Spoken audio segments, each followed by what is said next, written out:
વાળું મારો ભગવાન કહેશે ને વેળાઈ જેવું પૂછું કે ઘરના સંતાનને તમે કાબૂમાં રાખો ને તો રે, પછી માતાએ ભુવાજી કાબૂમાં ન રાખીએ કે આ મેન વસ્તુ સંસ્કાર ઉપર ડિપેન્ડ કરે છે. તમે તમારા સંતાનને હારા સંસ્કાર આલો ને તો તમારી વાત મોને. હવે તારી છોડી જો લગ્ન કરવાનું કે છે કુટુંબી ભય થાય. હા, તું મને પૂછે છે કે ભુવાજી ઓનું શું કરવું, તો વિચાર કર કે તારા ઘડતરની અંદર તારા સંસ્કારની અંદર ચો ખોટ પડી, તારું કીધું નથી મન ચો ખોટ પડી કે ચો તારામાં ભૂલ પડી, ચો ઉછેરવામાં ભૂલ પડી કે જેના લીધે તારી દીકરી તારું નથી મનતી. ભાઈ અંશ સભાવાળું મારો ઈશ્વર કે છે ને વેળાઈ જેવું પૂછું, જાહેરમાં બોલું છું, ખુલ્લે આમ બોલું છું, લાઈવ કેમેરાઓ અમે બોલું છું કે તમારી દીકરી કે તમારો દીકરો જ્યારે તમારા જે પ્રશ્નલ હોય કે તમારા વિરોધ જાય એટલે સમજી જવાનું કે આપણા પેટનું નહીં. ભાઈ એની એક જ સજા છે, 4 મહિના સેવા જ કરવી પડે. અને પેલી દાડો કે થેલો ભરીને નાહી જાય તો આખી દુનિયાની અંદર આપણી આબરૂ જાય. રૂપિયાથી આબરૂ પાછી નહીં આવતી. ગમે એવડો કરોડપતિ હોય, જગતના રૂપિયા હોય, ગમે એવી પૈસા છે, પ્રોપર્ટી છે, નોમ છે, પણ આબરૂથી મોટી કોઈ પ્રોપર્ટી નહીં છે. ઇજ્જતથી મોટી કોઈ પ્રોપર્ટી નહીં, ઇજ્જતથી મોટી કોઈ દોલત નહીં, ઇજ્જતથી મોટા કોઈ રૂપિયા નહીં. કરોડો રૂપિયા હોય ને અવળું પગલું ભરે તો શું કરવાના પૈસા? ભાઈ એટલે જાહેરમાં કહું છું કે એવા એનું કારણ છે કે છેલ્લે આવો પ્રશ્ન ઉભો થાય એટલે તોય દવા પીવાનો જ વારો આવવાનો. ભાઈ આવો પ્રોબ્લેમ ઉભો થાય. અને આ બાજુ ભાઈઓ બેઠી છે ને ભાઈઓ બેઠી છે કે જીવનની અંદર ભાગીને લગ્ન કરો ને એટલે સમજી જવાનું કે સુખી તો થતા જ નહીં. પણ આવા વાળા તમારા સંતાન, તમારી પેઢી તમારા જેવું જ કરશે. તમે ભાગીને લગ્ન કર્યા હોય ને તમારા ઘેર દીકરી આવે એટલે ચોખ્ખું કે મારી માં નાહી નાહી છે, મારે નાવાનું જ છે. આ રિયાલિટી છે, આ હકીકત છે. મારા બાપે ભગાડીને લાવી એટલે દીકરો એવો જ ઉછેરવાનો. ભાઈ જે મા બાપનો ન થાય એ સાહેબ જીવનમાં કોઈ ના થાય. અને સમજી જવાનું નવું દાડા સારું લાગે. કોર્ટ મેરેજ કર્યા હોય વિડીયો બનાવી નાખશે, મેં મારી મરજીથી લગ્ન કર્યા છે, કોઈએ ધાક ધમકી આલવી નહીં.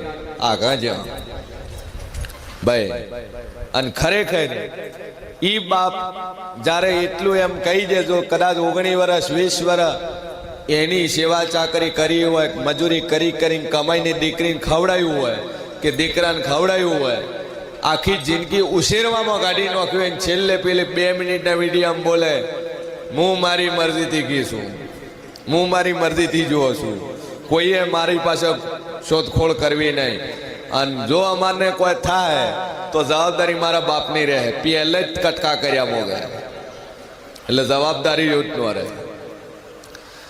અને સભાવાળું મારો ભગવાન કહે છે કે જીવનમાં ગમે એવું કરો, પણ જે દાડે આબરૂની વાત આવે, જે દાડે મા બાપની વાત આવે, જે દાડે ભાગીને લગ્ન કરો એટલે સમજી જાજો કે કોર્ટની જગ્યાએ ઊભી રહે, કાયદો કાયદાની જગ્યાએ ઊભો રહે. ભાઈ કોર્ટની જગ્યાએ રહે, કાયદો કાયદાની જગ્યાએ રહે, પણ મઢમો ભરેલો જીવો છે ને એ કોર્ટથી મોટું છે, કાયદાથી મોટું છે, સુપ્રીમથી મોટી છે ને હાઈકોર્ટથી મોટી છે. દુનિયા મૂકી જાય, કાયદો તમને બચાવી લે, કોર્ટ તમને બચાવી લે, પણ પેલી મઢવાળીથી કોઈ બચાવશે નહીં. જેટલી બાઈઓ છે એવી બારોબાર લગ્ન કર્યા હજે દાડા નથી છેડ્યા. ઘેર મા બાપ માતા કગરીને બેઠા કે એ જો કમાયા મારા દીવામાં ચો ખોટ પડી, તમારા ઘરમાં આવું બન્યું. માતા તો ઓબળે જ છે. ભાઈ એટલે જા બે અગરબત્તી કજન મારા દેવની ટેક રાખજે અને બોલું જો 3 મહિના થતા થતા પૂરું ન પાડું તો મારું નામ જેરું નહીં લે. વિશ્વરાગ જોગમાં પર વિશ્વા મૂકી દે. મછુલી બોલ ભાઈ હું માગવા આવ્યો હે સભાવાળું મારો ઈશ્વર કે છે વેળાઈ દેવું કુશું નાની ઉંમરમાં કોણ મરી ગયું.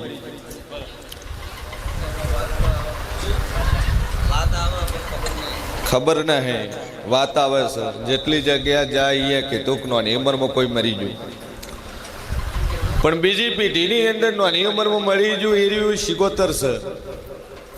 બાળ શિગોતર કહેતોય ખરી, શિગોતર કહેતોય ખરી, સધી કહેતોય ખરી. આવો મારો ઈશ્વર કહેશે ને વેળાએ આવું જેવું પૂછ્યું. સભાવાળું ગરથાર બને એ જગ્યા કોની?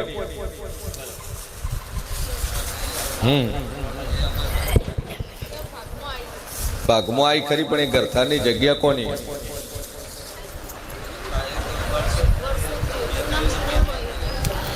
જૂનામ જૂની મજિયારી જગ્યાથી તમારા ભાગમાં આવી. એ જગ્યામાં દેવ છે. 84 નું ખાતું છે ને મેડી મોરવી છે પણ આજ દાડોથી કોઈ ગોચી મળી નહીં.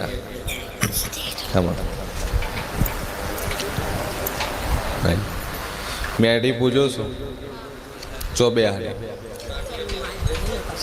હા આવો એ જ ઘરમાં ભાઈ. બીજું હું બેહાડ્યું શિગોતર બેહાડી. બીજું તો કીધું કે સતી શિગોતર મેડી એ તાર ખરસ કંઠીનું જૂનું ઘર છે અને એ ઘર કંઠીએ લીધેલું છે. ગરથાની જગ્યા લીધેલી છે. સભાવાળું મારો ઈશ્વર કે છે ને વેળાઈ જેવું કોશું અને બરોબર વેળાએ હું શિયન ભવાની માતા બોલતી છું ભાઈ 16મી સદીનો તાર વખો પેલો છે. 16મી સદીનું રૂપ છે ભાઈ અને નખોજ્યું ચો વીર ચો એક વીર છે અને એક 16મી સદી છે. આ બે ડેરા છૂટો ફરી રહ્યા છે, રખડી રહ્યા છે અને તાર ચોય ઠેકાણું પડવા હાલતી નહીં. યારી યાદ માતા છે. જા દિવાળી આવતા આવતા તારું ટોપું કરી હાલે અને દુનિયાના ખૂણે તારું કોમ થાય. ન ધાર્યું બને ન વિચાર્યું થાય તો આ સધી અને વીર તાર બેહાડીને પૂજવું. વીર એ મેળીના ખાતાનો છે પણ 12 રાશિઓ છે એને પૂજતા નથી.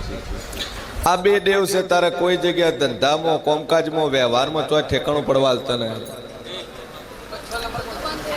બધી બાજુ લોક છે. જે કરવા જો અહીંયા લોક, જેની હાથે ધંધો કરવા જો એ લોક. પણ મારો ઈશ્વર કે છે ને વેળાઈ જેવું કોશું. જ્યાં દિવાળી આવતા આવતા તારી વેળા વળે, ન ધાર્યું એવું ટોપું થાય, ન વિચાર્યું એવું કોમ થાય તો આ દેવ તાર બેહાડો.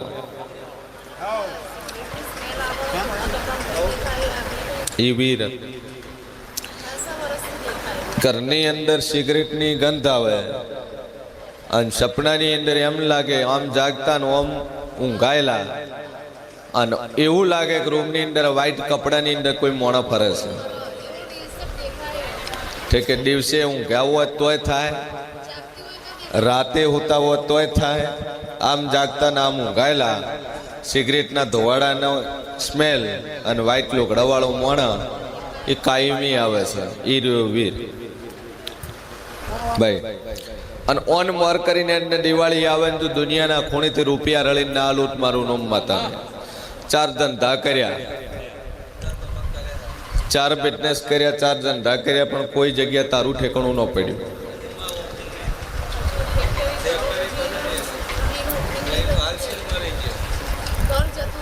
ફેક્ટરી બનાવીને સીલ વાગ્યો, ઘર જાતો રહ્યું.